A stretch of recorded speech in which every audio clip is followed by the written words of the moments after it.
Bonjour et bienvenue dans cette série de vidéos tutos sur les solutions CIMAX. Dans cette deuxième vidéo, nous allons aborder les modèles d'édition et plus particulièrement les aspects avancés de ces modèles. Pour ceux qui ont déjà visualisé la première vidéo, nous avons abordé ce qu'était un modèle d'édition, comment le définir, quels étaient les formats disponibles, comment créer un modèle à partir d'un existant ou à partir d'une génération automatique, comment paramétrer les conditions d'utilisation ou encore comment adapter un modèle d'édition avec quelques indicateurs de base. L'objet de cette seconde vidéo, comment créer un modèle d'édition en partant de zéro en utilisant la bibliothèque d'indicateurs fournie par les solutions CIMAX. Je vais vous présenter rapidement la bibliothèque fournie par CIMAX, sachant que nous allons essayer de passer en revue les indicateurs les plus importants de cette bibliothèque.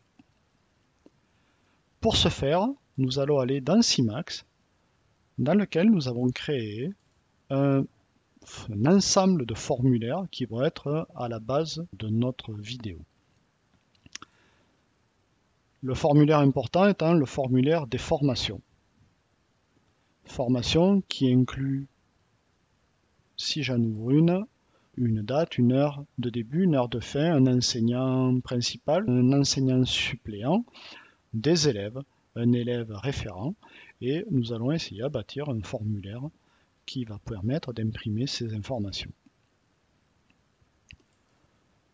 Pour cela, si nous retournons dans notre répertoire où se trouvent nos modèles d'édition, dans un répertoire qui s'appelle modèle perso, j'ai créé un document qui s'appelle perso tuto feuille présence formation. Pour l'instant, ce document, si on l'édite, il est totalement vierge. Sans plus attendre, nous allons déjà vérifier dans notre paramétrage mon formulaire formation. Voilà. Ce formulaire inclut plusieurs options et plusieurs modèles d'édition. On retrouve ici le modèle d'édition liste de formation spécialement prévue pour imprimer le modèle en liste et le tuto feuille présente formation, lui, qui va être dédié à utiliser le modèle en fiche.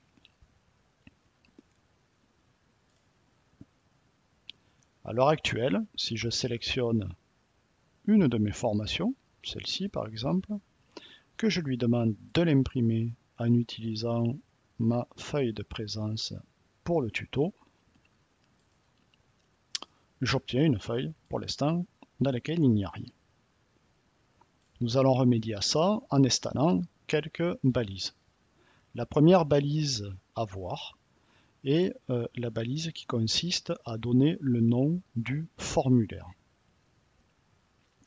Pour cela, il suffit tout simplement de mettre notre balise avec ses indicateurs de démarrage, taper formulaire %. Si je valide et que j'imprime mon formulaire, automatiquement, je me retrouve avec le nom de mon formulaire, en l'occurrence, qui est le formulaire de formation. Jusque-là, on a utilisé la première balise, formulaire. La deuxième balise, elle, se nomme, je vous la fais voir, intitulé.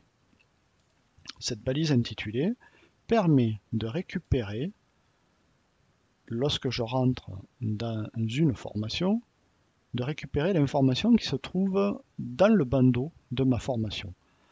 Dans cet élément se retrouvent tous les champs qui ont été marqués comme étant inclus dans le libellé. On retrouve ici donc l'intitulé informatique. Je vais aller dans mon document et je vais saisir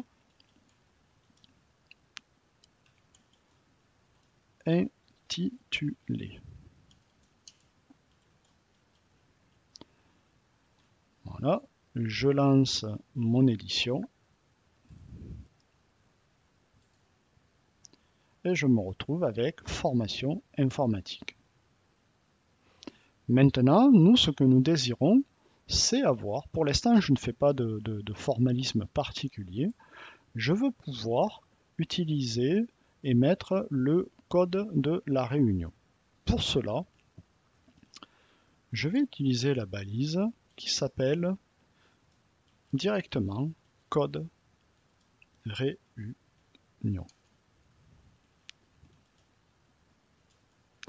Là, je n'ai pas de données entre crochets, je n'ai pas d'option.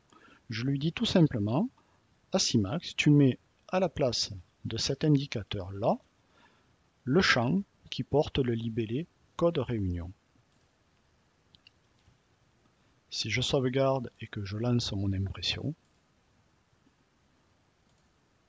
j'obtiens ma formation et mon code de réunion qui est exactement celui de ma réunion. Nous allons continuer comme cela pour mettre plusieurs champs. La matière enseignée, matière enseignée,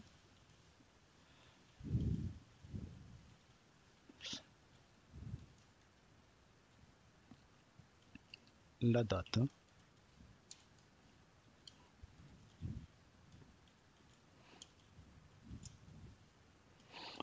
l'heure de début,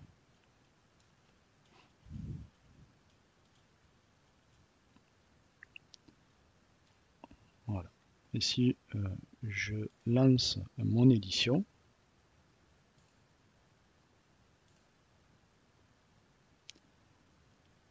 voilà, matière enseignée. Alors on voit que la matière enseignée, on récupère la même information que celle de l'intitulé, puisque dans le paramétrage de Simax, si je vais dans le paramètre, je vois que ma matière enseignée a été reprise dans l'intitulé.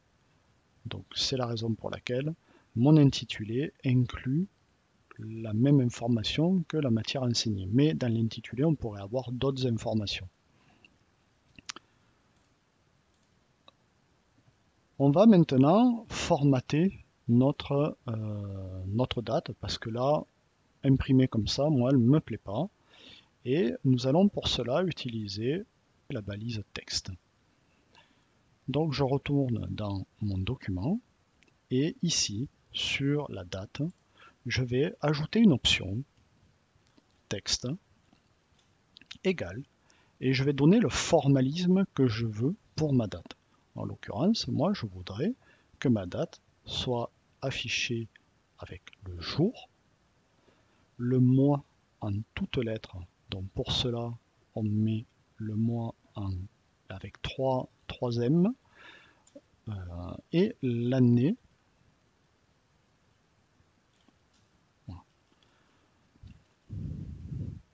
On va mettre un petit séparateur. Si je veux que ça soit le mois en abrégé, c'est 3, le mois incomplet, c'est 4. Et là, je termine mon élément, je sauvegarde et je vais lancer mon édition.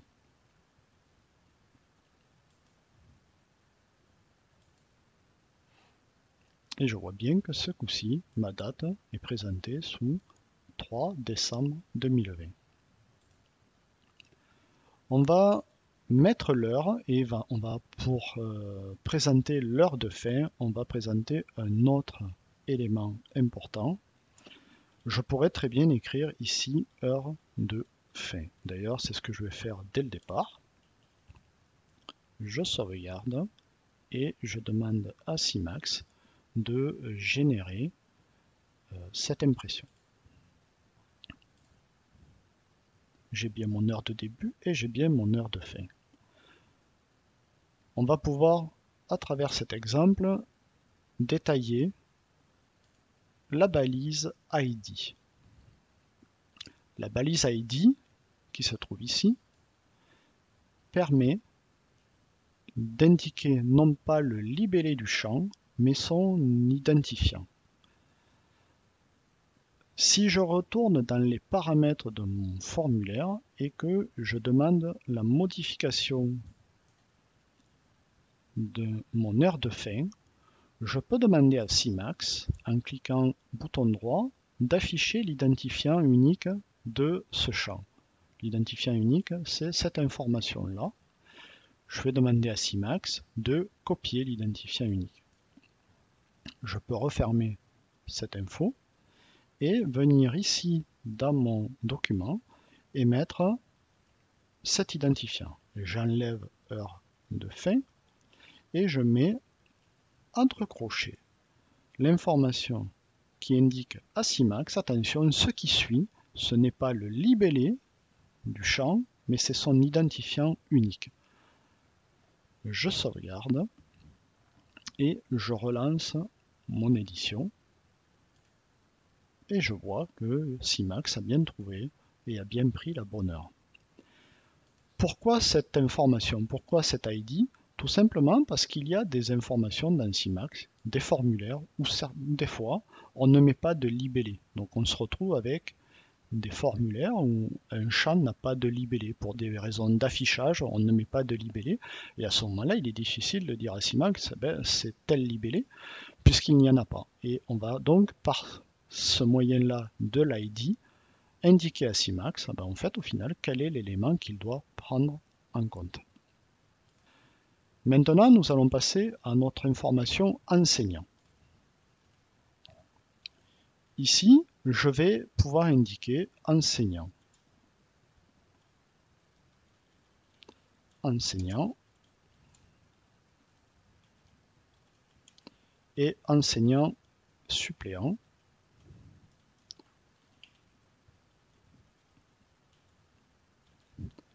Si je demande l'édition de ce formulaire, Simax me dit que j'ai mon document qui est déjà ouvert, donc il ne peut pas le réutiliser. Ça arrive des fois. Je me retrouve avec mon enseignant et mon enseignant suppléant. Maintenant, moi, de l'enseignant, je voudrais afficher en plus son numéro de téléphone.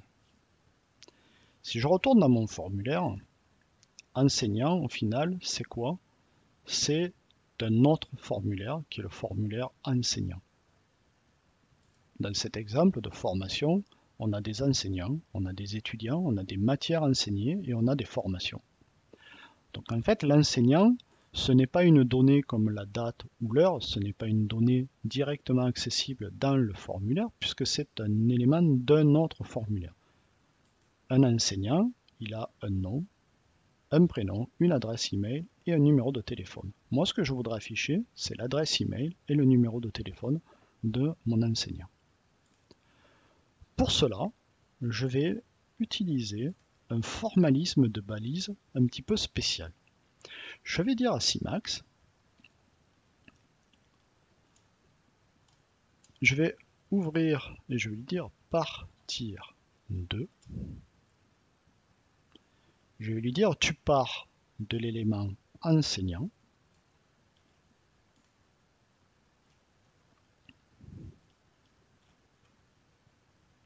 Et ce que je veux pour cet élément, c'est son adresse email,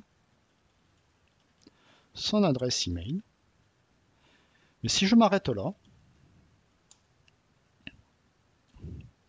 Simax ne va pas comprendre parce que voilà, il n'a pas compris parce qu'en fait, il n'a pas tous les éléments qui lui permettent de savoir. On lui dit tu pars du champ enseignant et ce que je veux, c'est l'adresse email. Sauf que l'adresse email, mon champ, c'est dans le formulaire enseignant. Donc c'est la deuxième syntaxe. Quand on indique à Simax que le champ est un champ du formulaire sur lequel porte le modèle d'édition, on ne précise pas. On pourrait, On pourrait écrire que c'est l'heure du formulaire formation. Ça fonctionnerait de la même manière, sauf que ça va alourdir l'affichage pour rien. Par contre, quand on demande à Simax d'afficher une information qui n'est pas une information du formulaire sur lequel le modèle d'édition porte, il faut lui préciser dans quel formulaire il doit aller chercher l'information. Je sauvegarde et je relance mon impression.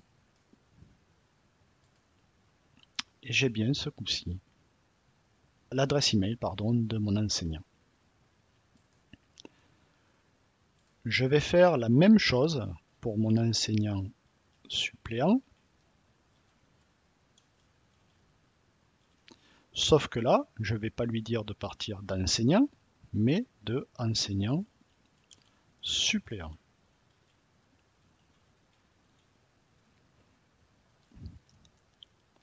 Par contre, c'est bien toujours l'adresse email et la table, le formulaire, lui, c'est toujours enseignant. Il n'y a pas de formulaire qui s'appelle formulaire enseignant suppléant. Donc là, je lui dis, dans le formulaire enseignant, tu prends l'adresse email pour l'élément enseignant. Et là, dans le formulaire enseignant, tu prends l'adresse email pour l'élément enseignant suppléant. Si maintenant je demande l'impression, ben je me retrouve bien donc avec les éléments qui vont bien. Là, je vais volontairement ne pas mettre l'information partir de pour expliquer et pour que vous compreniez bien la nécessité de cette information-là.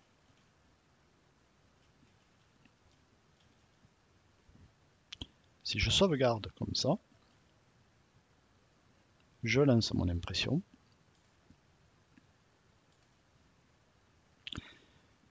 Comme je n'ai pas dit à Simax explicitement où il doit aller chercher l'information, pour lui, on lui dit tu vas dans adresse email enseignant.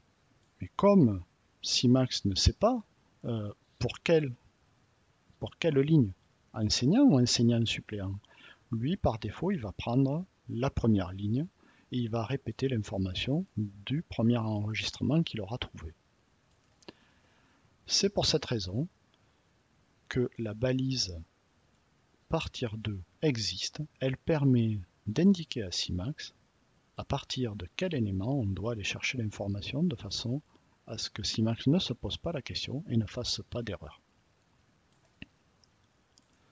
On vient donc de ce coup-ci de voir la balise partir de, qui est une balise essentielle dans le fonctionnement de Simax. Nous allons maintenant passer à une information sur les étudiants formés.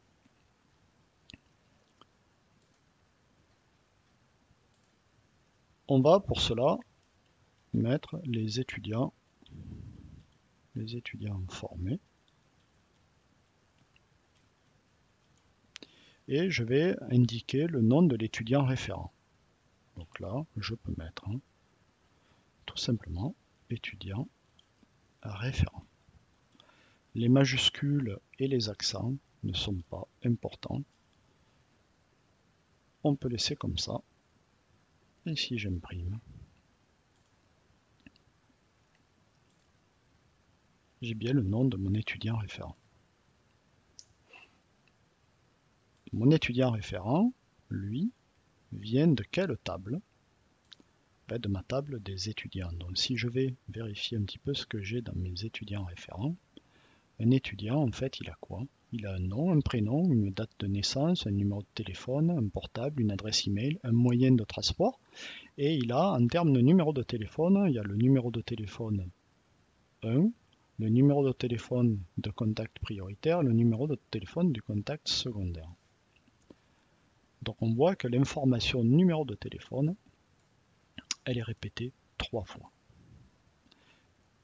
Grâce à cet exemple, on va pouvoir déterminer une nouvelle balise, puisque l'étudiant référent, moi j'aimerais afficher son numéro de téléphone. Pour cela, on va utiliser premièrement la balise partir de, pour dire à Simax que l'on part de l'étudiant référent. ça c'est le point de départ. Et ensuite on lui dit, moi je veux le numéro de téléphone de la table étudiant. Donc si maintenant je lui demande d'imprimer, ben voilà, je me retrouve avec le numéro de téléphone. Maintenant, moi ce que j'aimerais, c'est avoir les 3 numéros de téléphone de mon étudiant. Je vais les mettre justement en dessous. Comment dire à Simax d'afficher mes 3 numéros de téléphone. Là, si je laissais tel quel, Simax m'afficherait 3 fois le même numéro de téléphone. Pour l'exemple, je sauvegarde et je lance l'impression. Et j'ai bien 3 fois le même numéro de téléphone. Pour dire à Simax quel est le numéro, une balise complémentaire vient s'insérer. Alors, on peut mettre, c'est l'indice du champ que l'on désire voir. Je l'ai ici, c'est ce qu'on appelle ici indice du champ. On va dire à Simax, tu affiches le numéro de téléphone, le premier, dans cette info-là. Tu affiches le numéro 2 et tu affiches le numéro de téléphone numéro 3. Le numéro 1 étant optionnel, quand on ne met pas cette information-là, par défaut c'est la numéro 1, c'est ce qu'on a vu tout à l'heure. Je vais éviter de la mettre. Ça allège l'affichage. Je retourne dans mon application et je lance mon édition. Et je vois bien que là, j'ai bien mes 3 numéros différents pour mon étudiant référent. On va pouvoir après mettre tout ça en forme et l'étape suivante, ça va être donc d'afficher la liste de mes étudiants formés. Donc pour intégrer cette liste, je retourne dans mon document modèle et je vais intégrer les balises qui permettent de dire à Simax, voilà, c'est un tableau.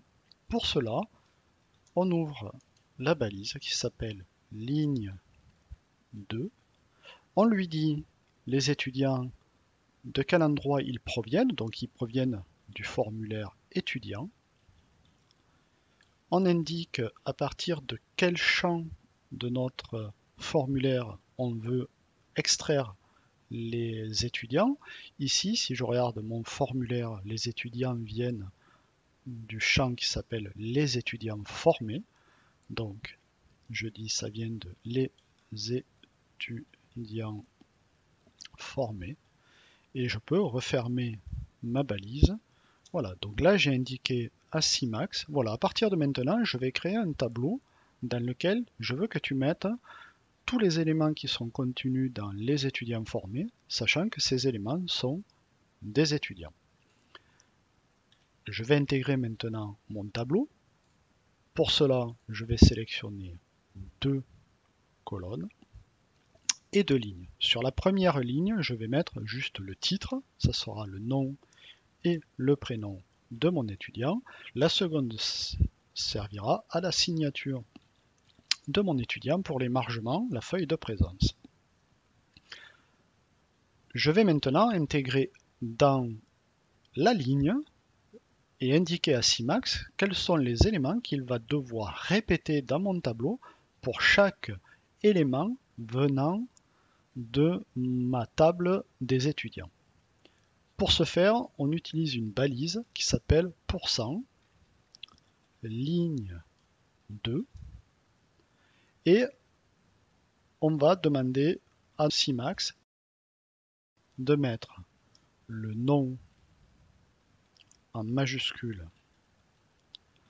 de notre étudiant et on va lui demander de mettre également ligne 2. On n'oublie pas de mettre les balises. Là, on lui demande de mettre le prénom. Voilà. Donc on dit à Simax, voilà, ligne 2, ce que je veux, c'est mon nom en majuscule. Pourquoi nom en majuscule? Je vois c'est ce qui est écrit ici, et c'est ce qui est écrit ici pour le prénom. Donc c'est comme ça que ça me permet de savoir quels sont les éléments qui vont devoir être imprimés. Je vais prendre un petit peu plus de place pour laisser un peu de place pour la signature. Et cette zone-là, je vais un peu la centrer dans ma cellule. J'oublie pas d'indiquer à Simax que mon tableau se termine à cet endroit-là. Cette balise n'est pas obligatoire. Il pourra vous arriver de tomber sur des formulaires où cette balise de fin de tableau n'est pas mentionnée. Mais moi je préfère mettre cette balise, elle marque bien à quel endroit débute pour celle-ci et à quel endroit s'arrête notre tableau. C'est-à-dire que tout ce qu'il y a entre ces deux balises, dans lesquelles il y a écrit ligne 2, c'est ce que Simax va devoir répéter pour chaque élément qui va être contenu dans l'élément de départ, dans notre liste d'étudiants. Là, si je sauvegarde cette information et que je demande à Simax d'imprimer, j'obtiens bien mon tableau avec la liste de mes étudiants qui a été mise en place. Je vois que mon nom et mon prénom sont totalement collés. On va juste remédier à cela en séparant légèrement nos deux indicateurs d'un petit espace. Il arrive des fois que l'on ait besoin de faire des calculs. Ici, dire que je rajoute une ligne 2, je mets une virgule pour dire que j'ai encore une option, l'option étant formule. Les options sont séparées, on l'avait vu ici partir de avec l'indice du champ que l'on voulait imprimer, sont séparées par une virgule. Là je lui dis je vais mettre une formule que je vais aller chercher, et je fermerai ma balise. Donc maintenant ici au milieu, il faut que j'intègre la formule que je veux qui soit mise en place à cet endroit-là. Pour des raisons de praticité, je vais aller dans mon étudiant, n'importe lequel, et je vais ouvrir mon éditeur et lui dire que je veux créer un calcul formule. Comme ça, j'ai une assistance, je peux retrouver toutes les colonnes. Je vais lui dire que si l'âge de mon étudiant est supérieur ou égal à 18, j'afficherai majeur. Sinon, j'afficherai mineur. Je vois que ma formule est juste, je la copie, donc CTRL-C. Je peux fermer sans sauvegarder cette modif parce que je ne veux pas rajouter une donnée supplémentaire sur mon étudiant. Et je retourne dans mon modèle d'édition pour coller à cet endroit-là la formule que je viens de créer. Je supprime les quelques espaces supplémentaires. Cette information, moi je ne veux pas qu'elle apparaisse aussi grosse que le nom et le prénom de mon étudiant, donc je vais le mettre en tout petit, en dessous de mon étudiant, en italique. Voilà, donc ça me permet là on rentre dans le paramétrage de Word où on peut rendre les choses plus petites, changer la police, etc. Je sauvegarde, et maintenant je vais demander à Simax d'imprimer mon document. Voilà, je me retrouve avec le calcul qui est fait par Simax au moment de l'impression, et je vois qu'en fait, j'ai tous mes étudiants qui sont majeurs, sauf Martinez Federico qui lui est mineur. On va aller vérifier si c'est bien le cas. Voilà, tout à fait, il a 17 ans, tous les autres ont plus de 18 ans, donc effectivement, il est mineur. On voit donc que dans Simax, au niveau des modèles d'édition, nous avons la possibilité d'intégrer des formules dans nos tableaux ou dans nos éléments de champ. On va rajouter à la fin de ce tableau, on aimerait qu'apparaisse le nombre d'étudiants qui figurent dans notre formation.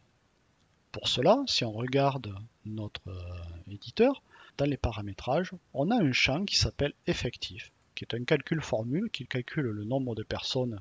On va l'utiliser pour notre impression.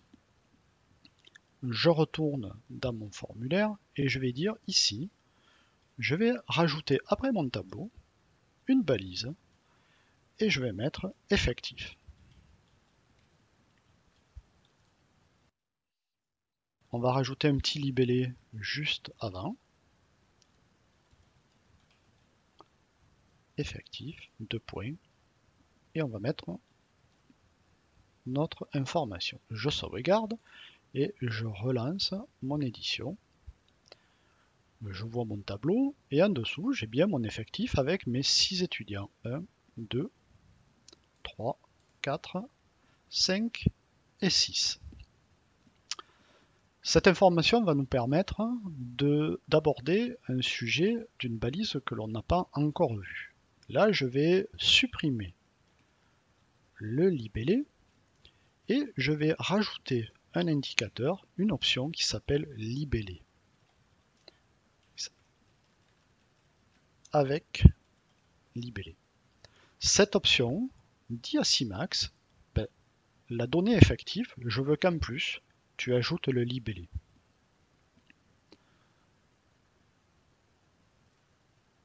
Si je fais ça, et que je lance mon édition, je vois effectif 6. On vient de voir un nouvel indicateur avec libellé. On va en profiter pour voir un indicateur supplémentaire. On va fermer cette formation et on va en prendre une, voilà, celle-ci qui a été annulée, donc qui aujourd'hui n'a aucun membre, aucun étudiant enregistré. Si je demande l'impression de cet élément, les étudiants formés, voilà, là j'ai rien, et je me retrouve avec un tableau effectif à 0. C'est pas très joli, et nous on aimerait que quand il n'y a personne, tout simplement cette notion d'effectif à 0 n'apparaisse pas. Pour faire cela, nous allons tout simplement rajouter une option supplémentaire qui s'appelle non nul. C'est-à-dire on dit à Simax, si l'information n'est pas nulle, tu l'affiches, sinon tu n'affiches rien. Je sauvegarde et je demande mon impression. Voilà, je n'ai plus la notion effectif à 0 qui apparaît. Voilà aussi comment on peut, grâce à cette option, qui peut se greffer à un petit peu toutes les autres options, dont l'option non nulle permet d'afficher l'information uniquement s'il y a quelque chose à afficher. Sinon, on n'affiche pas l'information. Et le fait de l'intégrer avec libellé, en plus, on n'affiche pas le libellé si l'information est vide. On a cumulé ici deux options dans un seul et même indicateur. On va maintenant intégrer un nouvel indicateur qui est l'indicateur image. Pour cela, je vais fermer cette réunion et revenir sur une qui est en cours. Nos réunions ont ici un code de réunion qu'on a déjà intégré dans notre formulaire. Si on regarde dans le paramétrage, on a également une information qui s'appelle code réunion en data matrix. C'est-à-dire en fait ce code-là a été transformé en une donnée data matrix qui va pouvoir être imprimée en tant qu'image. Pour cela, nous allons aller dans notre formulaire, juste en dessous de notre code réunion, et nous allons rajouter une information qui s'appelle image. À cette image, nous allons lui donner comme indication une hauteur exprimée en centimètres, on va mettre 3 cm, une largeur, 3 cm également, et à cette information, nous allons maintenant dire quelle est la donnée qui doit être imprimée en image. Cette donnée, si je reviens dans mon éditeur, elle porte le nom code réunion data-matrix. Donc code réunion data matrix. Donc je retourne dans mon document, c'est code réunion data-matrix. Et je peux refermer ma balise, mon indicateur. Voilà, donc normalement, je sauvegarde et je demande à Simax d'imprimer maintenant mon document. Et je vois qu'en dessous de mon code réunion, il m'a mis la valeur data matrix de cette réunion. Donc cette valeur, elle peut être scannée avec un téléphone ou autre, ou un lecteur data matrix, et elle nous donnera accès automatiquement à cette formation. Ceci étant fait, on aimerait rajouter le logo de notre société. Donc pour ce faire, nous allons également utiliser la balise image. On va mettre une hauteur un petit peu plus petite, 2 cm, largeur égale 2 cm. Et cette image, elle vient, si on regarde notre formulaire, également nous avons une information qui s'appelle société du groupe. En fait, notre formulaire est relié à une société du groupe, et si on va dans les sociétés du groupe, liste société du groupe, là j'ai ma société, et dans ma société, j'ai un élément qui s'appelle logo. Donc nous, on va vouloir afficher ce logo. Pour cela, nous allons aller lui dire à notre formulaire, on va lui dire tu pars de partir de égale société du groupe, qui est le nom de mon champ, et là on lui dit qu'on veut le logo du formulaire qui s'appelle société du groupe.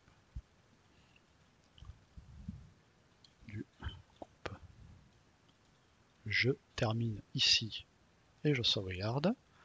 Je peux à ce moment-là demander l'impression et je me retrouve avec mon logo de ma société, ce qui permet de personnaliser comme ça nos modèles d'édition en fonction de telle ou telle société. Donc des modèles qui auraient été dédiés pour une société pourraient avoir un logo A, et des modèles d'édition qui seraient dédiés à une autre société pourraient avoir le logo d'une autre société. Tout cela faisant partie des conditions d'utilisation de ces modèles, en disant que celui-là est pour la société A et l'autre pour la société B. Nous poursuivons notre définition de nos indicateurs et nous allons voir des indicateurs un petit peu importants. On vient ici et nous allons les mettre dans un tableau. Voilà. Donc mon enseignant, je prends l'enseignant, je le mets ici, je prends mon enseignant suppléant, je le mets à cet endroit-là. Maintenant, je prends la donnée adresse email, je la mets ici, et je fais de même pour l'enseignant suppléant. Voilà. Je peux supprimer ces éléments. Ce qu'il me reste à faire, c'est de découvrir une nouvelle balise. Ce que je vais faire, c'est que je vais tout simplement rajouter également l'adresse email et le numéro de téléphone.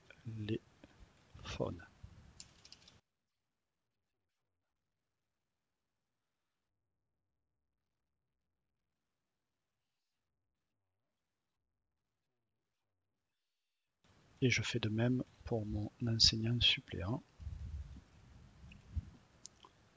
Et je lui demande son numéro de téléphone. Là, si je sauvegarde comme cela et que je demande l'édition, alors je vérifie, je crois qu'il est encore ouvert, je vais l'arrêter, je lance, voilà, donc j'obtiens mon élément sans les numéros de téléphone. J'ai dû faire une erreur sur la syntaxe des numéros de téléphone. Numéro de téléphone. Si je vais dans mon... Ah, j'ai pas numéro, j'ai tout simplement téléphone. Donc c'est pour ça qu'il n'a pas trouvé l'enregistrement. Donc fait, c'est pas numéro, mais c'est tout simplement téléphone qu'il faut mettre.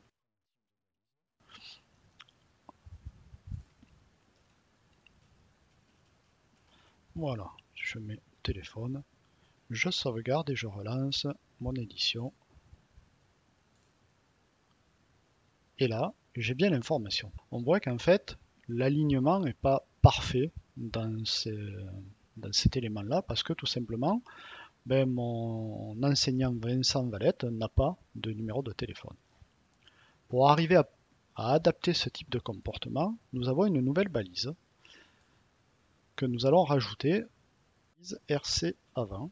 Donc je dis à CMax, si cette information est existante, tu la mets, mais avant, tu fais un retour chariot. À ce moment-là, je peux supprimer moi le retour chariot qui est déjà présent.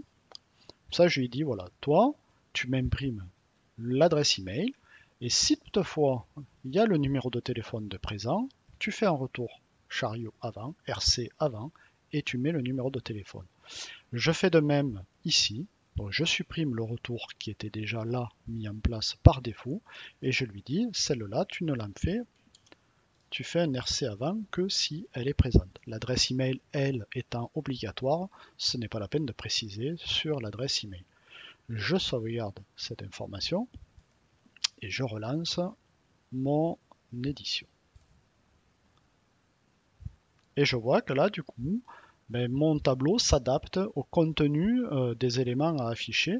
Je n'ai pas de numéro de téléphone, donc du coup, ça ne prend qu'une petite place. Et là, j'ai les deux informations, donc je prends les deux informations. On pourrait rajouter ici également, en face chaque élément, avec libellé, pour que l'on ait le libellé correspondant à cette information, également ici. Donc en fait, on voit que les options sont totalement cumulables. Il suffit juste de les séparer avec une virgule.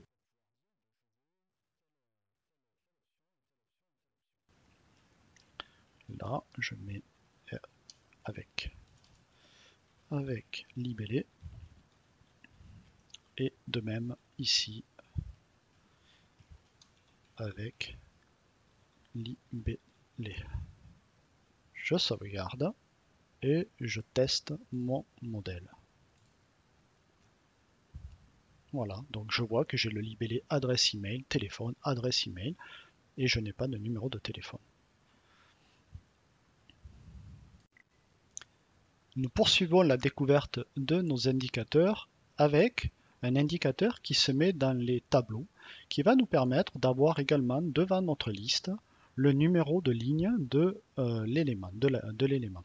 Pour cela, on rajoute une information, toujours avec notre option qui s'appelle numéro ligne. On ferme et pour le numéro de ligne, on indique un ID unique. On fait ceci, on met un point, un petit espace, CTRL S. Je lance mon édition et j'obtiens en face chaque étudiant le numéro de ligne. Petit à petit, notre formulaire commence à prendre forme et à ressembler à notre cible. On va maintenant intégrer dans notre tableau des ruptures. Alors les ruptures, c'est quoi? Tout simplement, nous allons voir ici sur nos étudiants qu'il a été défini sur les moyennes de transport des ruptures. C'est-à-dire en fait, on va découper et classer, mettre ensemble par bloc les étudiants qui viennent à pied, ceux qui viennent en vélo, ceux qui viennent en voiture, ceux qui viennent en train. Donc en fait, on a créé dans CMax des ruptures. Pour cela, on est allé dans paramétrage, dans construire, et on est allé construire une rupture. Quand on construit une rupture, le CMax nous demande pour quelle colonne et quel champ on veut une rupture. On saisit cette colonne et ce champ. Là, si je mets moyen de transport, de mes étudiants, on voit qu'une rupture a été définie, sur laquelle pour l'instant il n'y a pas eu de calcul d'effectuer. Mais on a une rupture qui est définie dans CIMAX sur les moyennes de transport de mes étudiants. Donc nous, ce que l'on va faire, c'est rajouter cette notion dans notre tableau pour que le tableau soit découpé par moyenne de transport. Pour cela, je vais venir rajouter une information qui s'appelle rupture début, dans laquelle je vais mettre le nom de ma rupture. Juste après, donc je ferme le crochet rupture début, je mets moyen de transport, c'est le nom que l'on a donné à notre rupture. Voilà. Et je vais venir fermer mon bloc de rupture avant le bloc de mon tableau. Donc pour cela, je rajoute un bloc qui s'appelle rupture fin. Voilà. Donc j'ai mon bloc d'ouverture de tableau, de fermeture de tableau, à l'intérieur duquel je viens d'exposer un bloc de rupture de début et de rupture de fin. Rupture qui a été créée dans CIMAX et qui s'appelle moyenne de transport. Je sauvegarde cette information et je demande tout simplement à CIMAX de m'imprimer mon exemple. Et là, je vois que j'ai des blocs séparés. Je n'ai pas un tableau unique, j'ai plusieurs tableaux. Par contre, je ne sais pas à quoi correspond chaque bloc. Pour avoir cette information-là, il est possible de rajouter une autre balise qui, elle, s'appelle rupture, tout simplement. Et dans cette balise, on lui donne le libellé de l'élément que l'on veut qu'il soit affiché. En l'occurrence, ici, c'est moyen de transport. Et je ferme mon indicateur. Je peux sauvegarder et je vais tester. Et je vois que maintenant j'ai à pied, Garot, La Salvie, Valette, en vélo pour Martinez et en voiture pour Martin Nicolas et Martin Christine. On peut arranger tout cela. Comme je vous ai dit tout à l'heure, le ligne 2, le rupture, ce sont que des indicateurs de début de bloc, donc qui n'ont pas de réelle importance. Donc on peut les mettre l'un à côté de l'autre en tout petit pour que ça ne nous gêne pas trop. Ce qui est important chez nous, c'est cet indicateur-là. Donc cet indicateur, on va le mettre totalement sur la droite. On va également le mettre en plus petit en italique. Voilà. Et mes blocs de fin, je peux également les réduire parce qu'en fait, ils n'ont pas réellement d'intérêt si ce n'est pour CIMAX de connaître où s'arrêtent et où commencent les blocs.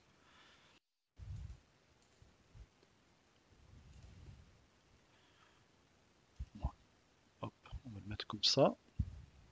Voilà. On peut réduire les interlignes. Je pense que là, j'ai une interligne qui est bien trop grand. Supprime les espaces. Voilà. Je peux sauvegarder et relancer mon édition. Et je vois que je m'aperçois, j'ai à pied, en vélo, en voiture, et mon tableau commence à se présenter un petit peu plus différemment que tout à l'heure. Je vais maintenant rajouter dans mes tableaux un ordre de tri.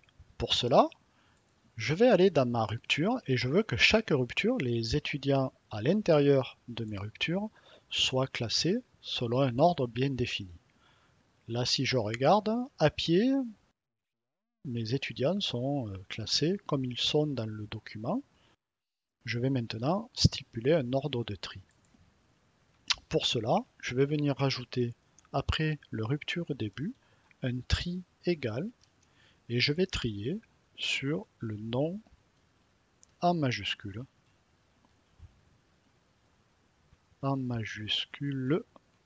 de mon étudiant. Je sauvegarde et je relance mon édition. Dans le bloc à pied, j'ai Garot, La Salvie, Valette qui sont classés selon l'ordre chronologique. Si maintenant je refais la même chose mais je donne un ordre négatif, je sauvegarde, je relance mon édition et je vois que mon tableau a été classé dans l'autre ordre, c'est-à-dire de Z à A pour mes éléments. Voilà donc comment on peut, au sein de notre tableau, trier nos enregistrements. Si nous n'avions pas la notion de rupture et que nous avions laissé nos lignes 2 sans rupture à l'intérieur, le tri aurait été à mettre directement dans le ligne 2 étudiant au tout départ. On aurait mis le tri ici. Comme l'on a des blocs de rupture, on vient trier à l'intérieur de nos ruptures. Nous poursuivons sur les ruptures avec les calculs qui sont possibles. Si l'on retourne dans notre document et que nous revisualisons nos étudiants, on peut s'apercevoir que si je clique sur la tranche d'âge, on a une rupture définie sur cet élément-là. Si je retourne dans mes éléments construire rupture, que je saisis tranche d'âge de étudiant, je m'aperçois qu'en fait, on a une rupture tranche d'âge qui a été définie sur laquelle on a également demandé à Simax de faire un calcul de moyenne. Nous allons utiliser cette information-là et dans notre formulaire, ce coup-ci, nous n'allons pas demander d'utiliser la rupture sur les moyennes de transport, mais plutôt sur tranche d'âge. De même, on va afficher cette tranche en haut de chacune de nos ruptures. Là, je sauvegarde, je demande de réimprimer mon formulaire. Et je vois que là, j'ai les éléments moins de 20 ans. On avait vu tout à l'heure que Federico était effectivement âgé de 17 ans. Voilà, donc j'ai les étudiants qui sont classés selon leur tranche d'âge. On a vu que dans notre rupture, on avait un calcul de moyenne. On va pouvoir, dans notre tableau, ajouter cette notion. Et pour cela, nous allons rajouter une balise qui s'appelle rupture, et dans laquelle on va dire à Simax, moi ce que je veux, sur l'élément tranche d'âge, je veux la moyenne qui a été calculée, et la moyenne qui a été calculée sur l'âge. Je ferme ma balise. Ceci, je vais l'intégrer ici, aligné sur la gauche en italique. Je vais pouvoir supprimer cette information-là et celle-ci. Voilà, donc là on est comme il faut. On va juste rajouter une petite couleur de fond différente. Voilà. Je sauvegarde et je demande l'édition.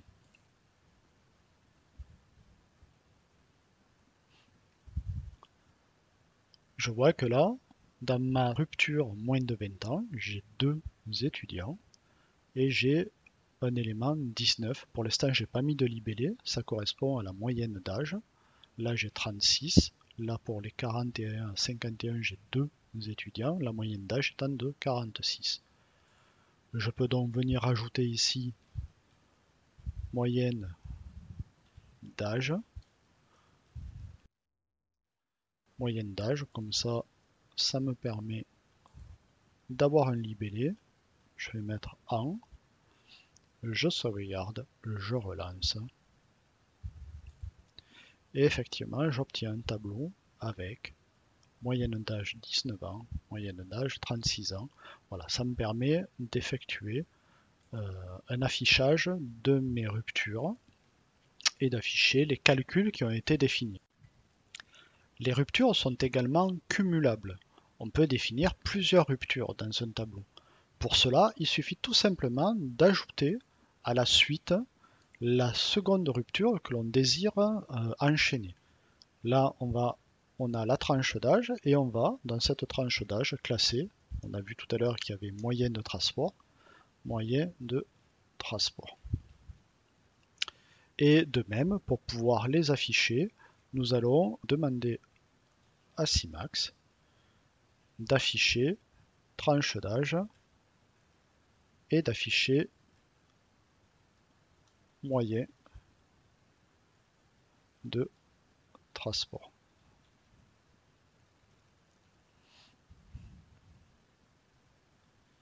Si nous relançons cette édition,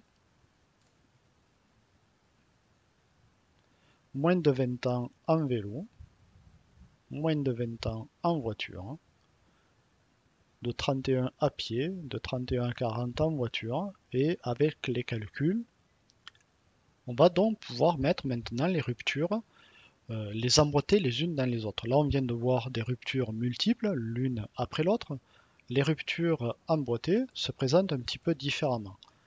Pour plus de compréhension, là, je vais juste rééclater mon dessin et mon emboîtement d'éléments.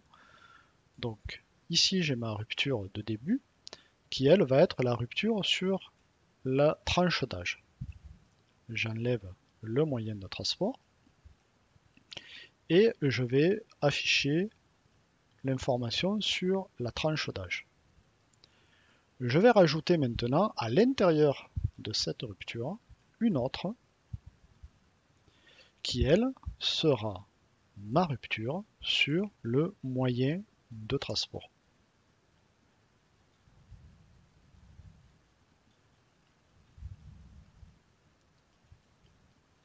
Et cette rupture-là sur le moyen de transport, je vais également lui afficher, son libellé moyen de transport. Donc j'essaie à mettre tous les libellés à peu près de la même manière. Voilà. Bien évidemment, j'ai intégré un nouveau bloc de rupture. Je dois, ce coup-ci, intégrer un autre bloc de fin. Donc là, si je fais un retour à la page, comme ça, pour avoir un petit peu plus de place. Donc je vois tout simplement que j'ai ma ligne 2,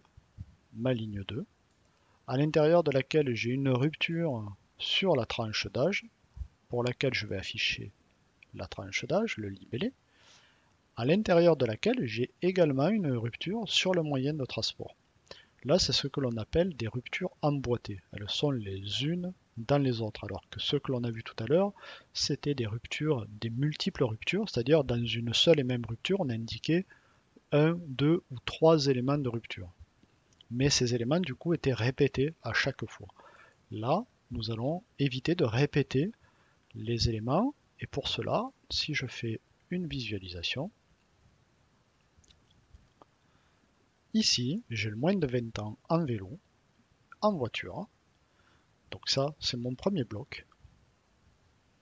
J'ai de 30 à 41 ans à pied, en voiture, de 41 à 50 à pied, et puis voilà, donc ça permet justement de ne pas avoir à répéter, et ça permet d'alléger un petit peu la présentation.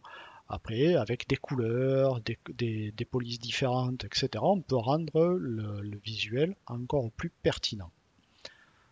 On vient de voir donc que les ruptures, elles peuvent être enchaînées ou elles peuvent être imbriquées comme l'on en a. C'est au choix et en fonction de ce que l'on veut faire. Donc là, pour simplifier notre affichage et pour ne pas alourdir tout ce que l'on a vu, je vais enlever les éléments de rupture pour revenir sur un tableau standard. Voilà, je vais enlever ma ligne qui concerne les calculs puisque ça n'a plus lieu d'être. Si je sauvegarde, que je relance l'édition, je vais me retrouver avec mon tableau comme je l'avais tout à l'heure. On va pouvoir maintenant aborder le cas de la notion d'enrègle. Donc là, je vais réduire un peu tout ça et revenir dans mon affichage. Voilà. Les enrègles, c'est quoi? Ça va nous permettre justement de simplifier notre écriture. Pour cela, je vais tout simplement venir rajouter une balise qui s'appelle enrègle début. Donc cette balise, elle se formalise comme ceci, enrègle début, dans laquelle on donne l'élément de départ. L'enrègle, c'est ni plus ni moins, on va venir intégrer dans notre formulaire les éléments provenant de notre formulaire. En l'occurrence, là nous sommes dans le formulaire formation et nous allons intégrer des éléments qui viennent du formulaire étudiant parce que étudiant référent est un étudiant. Donc nous lui disons en règle début pour étudiant référent. Je ferme mon crochet et je ferme mon indicateur.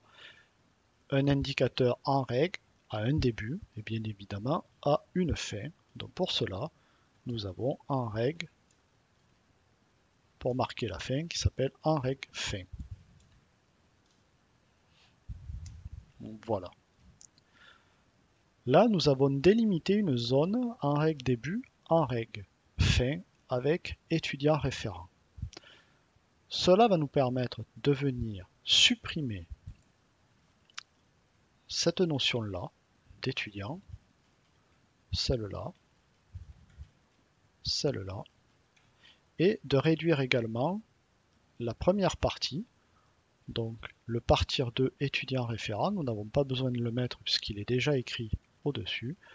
Là, nous n'avons aussi pas besoin de le mettre, on va garder juste l'indice de champ puisqu'on veut stipuler que sur les numéros de téléphone, là on imprime le premier, implicitement c'est le 1 puisque c'est pas marqué, puis le 2, puis le 3, et là je ferme mon enregistrement. Je sauvegarde et je lance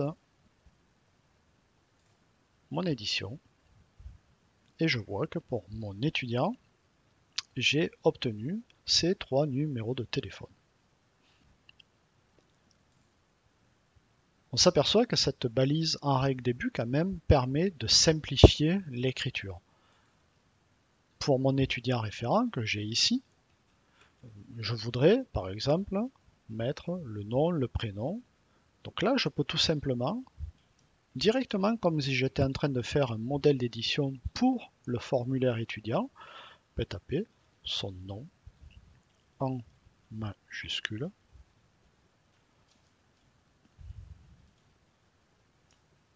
et son prénom, sans avoir à me soucier d'indiquer que ça vient de formulaire étudiant. Là, grâce à cette balise, je peux paramétrer mon modèle comme si j'étais en train de créer un modèle d'édition pour mon étudiant. Je peux également enlever cette information. Voilà. Je sauvegarde. Je lance mon édition. Et je me retrouve bien avec mon nom, mon prénom et les numéros de téléphone de mon étudiant référent. Dans un tableau, ça se formate un petit peu différemment.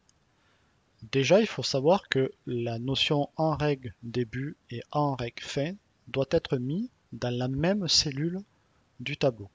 On ne peut pas avoir un en règle début dans la première cellule et un en règle fin dans la deuxième. Il faut mettre un en règle début et un en règle fin dans la même cellule. Si je voulais réécrire ce qui est écrit ici avec des en règle début, on va garder la partie formule et on va juste changer cette partie-là. Donc là, nous allons intégrer notre en règle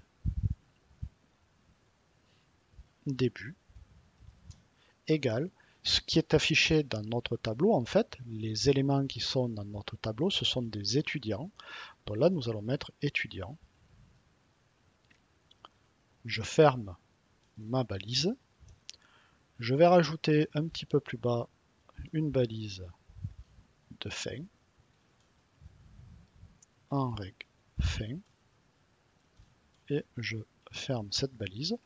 Et à l'intérieur de cette balise, donc le numéro de ligne, ça, je vais le garder à l'extérieur de mon arrêt, parce que le numéro de ligne, ce n'est pas une donnée qui est une donnée spécifique à étudiant, hein, c'est une balise de numéro de ligne, donc je la sors. Par contre, voilà, étudiant, là j'ai un ligne 2 non en majuscule, donc maintenant, tout simplement, ici, il ne faut pas que j'oublie, effectivement, j'allais oublier, mettre une ligne 2 pour mon arrêt et une ligne 2 pour mon arrêt fin. Et je peux maintenant simplifier l'affichage à l'intérieur. Je peux demander juste le nom, le prénom de mon étudiant. Je garde après ma formule, je fais une sauvegarde et si je demande mon édition, je vois bien que j'ai mon nom et mon prénom et l'âge qui est affiché.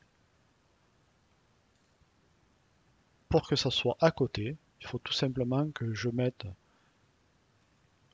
voilà, pour pas répéter les sauts. Voilà, je me retrouve avec le même affichage.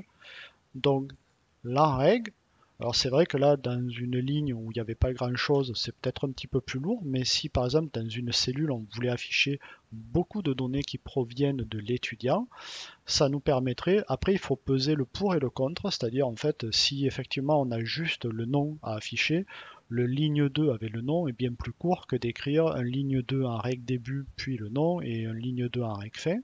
Maintenant, si dans la même cellule on affiche une dizaine ou une vingtaine d'informations qui proviennent de l'étudiant, le fait de mettre un ligne 2 en règle début, un ligne 2 en règle fin et au mieux de ne mettre que les éléments qui proviennent de l'étudiant, c'est beaucoup plus simple. L'utilisation de en règle début et en règle fin est à peser en fonction du nombre d'éléments que l'on a à afficher. Nous allons maintenant rajouter une autre présentation pour nos listes d'éléments. Nous avons vu ici que nous avons mis en place un tableau pour afficher les étudiants. Maintenant, des fois, il n'est pas nécessaire d'imprimer un tableau, mais juste de fournir une liste. Pour cela, nous avons une balise qui s'appelle liste 2.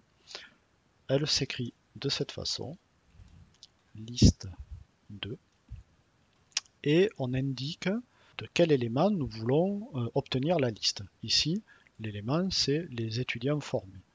Donc je vais tout simplement écrire, je veux la liste de les étudiants formés. Et je ferme ma balise, je mets un titre, les étudiants formés, deux points, je sauvegarde et je lance mon édition.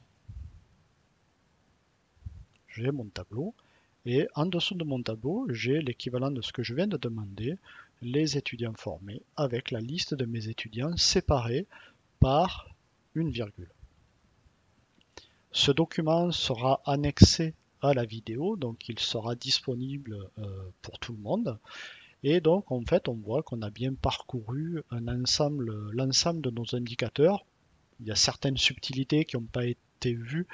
On a quelques balises supplémentaires pour intégrer des graphes ou des emails ou des signatures email. C'est le même type d'utilisation.